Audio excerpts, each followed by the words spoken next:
कई व्यक्ति देखे जाते हैं कि नीचे से ऊंचे की तरफ उठ जाते हैं, गरीब से अमीर बन जाते हैं, धर्म में भी आगे बढ़ जाते हैं। सब कुछ पढ़ने के बाद ये कोई बड़ी विशेषता नहीं है, यह सभी की इच्छा होती है। विचारणीय प्रश्न है कि व्यक्ति ऊंचाई पर जाने के बाद गिर क्यों जाता है। गरीब अमीर बनने के, अमीर गरीब कैसे बन जाए, गरीब अमीर बना ये कोई बड़ी बात नहीं है, अमीर गरीब बन गया ये आश्चर्य की बात है। कोई फेल व्यक्ति पास हो गया कोई बड़ी बात नहीं है, लेकिन व्यक्ति इस साल पास हुआ और अगले साल फेल हो गया ये विचारणीय है। दुख से सुख के दिन आते हैं कोई बड़ी बात नहीं है, लेकिन सुख के दिन के बाद दुख का दिन आना ये पतन माना जाता है। बहुत सारे लोग इस बात से परेशान हैं, कल मेरे अच्छे दिन थे आज मेरे बुरे दिन आ गए।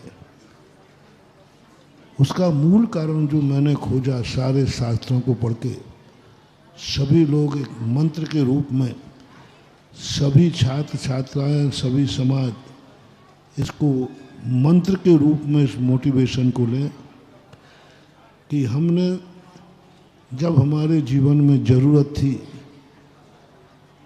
तब हमने ज़रूरत पूर्ति करने वाले का खूब सम्मान किया, खूब समर्पण दिखाया, सब कुछ माना, लेकिन जैसे ही हमारा कार्य पूरा हो गया हम उसको भूल गए।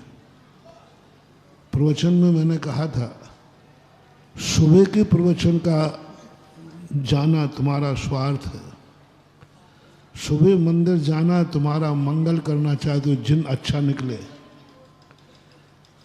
सुबह के मंदिर जाना स्वार्थ है कि हमारा दिन अच्छा मिले, शगुन मिले,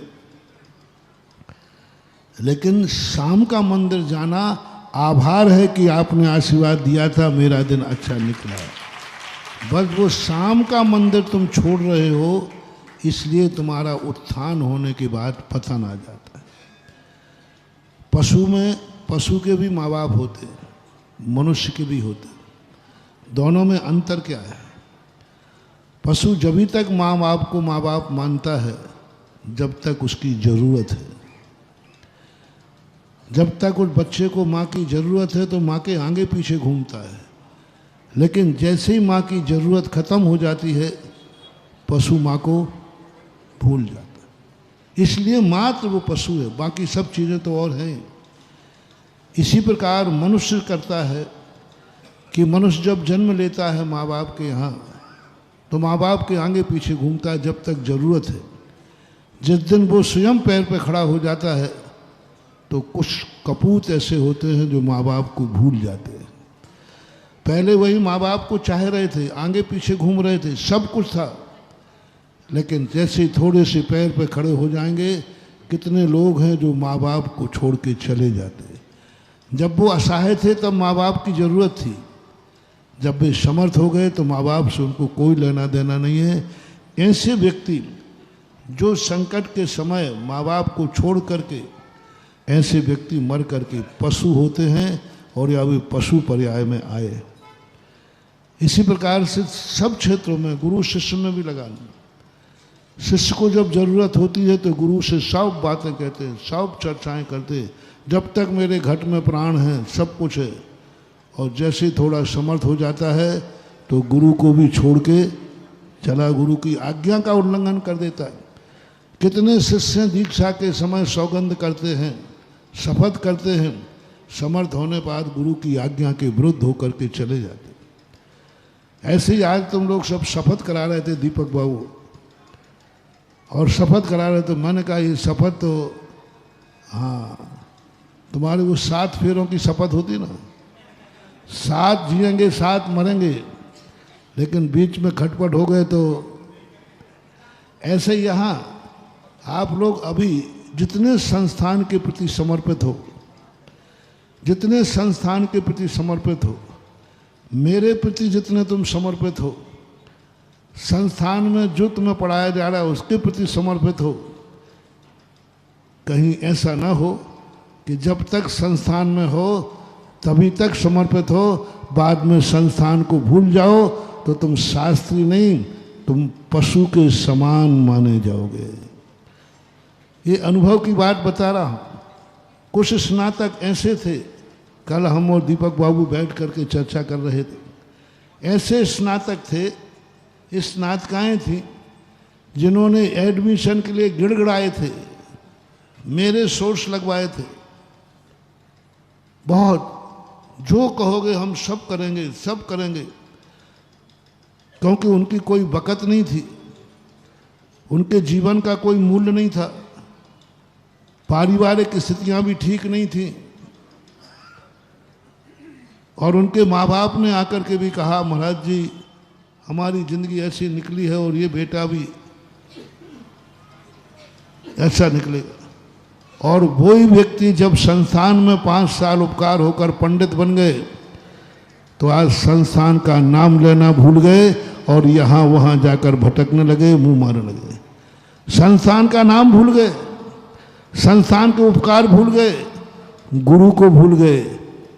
माँ 2-3 कारणों में, एक तो पैसे के लोभ में, उनको थोड़ा किसी ने पैसे का नोट दिखा दिया, दूसरे बैनर पर प्रवचन को जाने लगे, स्वयं पैसे के लोभ में संस्थान से न जाकर स्वयं प्रवचनों को जाने लगे। ये लोग कहलाते पशु प्रवृत्ति वाले। या तो ये पशु पर्याय से आए थे या फिर पशु पर्याय में, आवाज नहीं बेटा बैठ जाओ, चुपचाप बैठो, या तो पशु पर्याय से आए थे या पशु पर्याय में जाएंगे, मार पैसे के लोभ में कि अब अलग से जाएंगे तो हमें पैसा ज़्यादा मिलेगा। दूसरे साधु संतों के पास जाकर के उनको गुमराह करने लगे। वो तो बेचारे जानते नहीं कि ये कैसा भगोड़ा है, वो तो जानते कि संस्थान का बच्चा है, संस्थान का बच्चा है, तो बड़ा सम्मान देते। जब उनको पता चला ये तो भगोड़ा है, संस्थान से भाग के आया है, तो वे जाकर वहाँ गुरु को भूल जाते। कोई मतलब नहीं गुरु ने तुम्हारे ऊपर क्या किया, कितना किया, सब भूल गए, क्योंकि अब उन्हें दूसरी जगह थोड़ा सम्मान मिलने लगा। संस्थान का, दूसरे यहाँ जाके शिविरों में जाते हैं, संस्थान का नाम भी नहीं लेते। जहाँ पर ये नियम है कि संस्थान का नाम नहीं लोगे तो वो कहते नहीं लेंगे। वे उसी शुभम चक्रवर्ती के समान है जो नमोकार मंत्र पर पैर रखो नहीं तो मार देंगे, तो उन्होंने कहा रख देंगे साहब। इसी प्रकार के ये कृतघ्नी लोग कहलाते हैं। तो संस्थान में जब तक पढ़े, अभी पहले तो हम यही कहते थे कि हमारा संस्थान का बालक जब तक जिंदा रहेगा तब तक वो संस्थान का रहेगा। लेकिन जब कुछ लोगों की हमने नीतियां देखी, संस्थान के प्रति पूर्ण समर्पित होकर के भी वहाँ थोड़ा मान सम्मान नहीं मिल पाया, थोड़ा उनकी बात नहीं मानी गई, यानी पिता ने तुम्हारी थोड़ी सी बात नहीं मानी, तुमने बाप बदल दिया। पिता तो, और ध्यान रखना, गुरु और पिता को जो अपने अनुसार चला के बात मनवाता है उसी का नाम दुर्योधन है।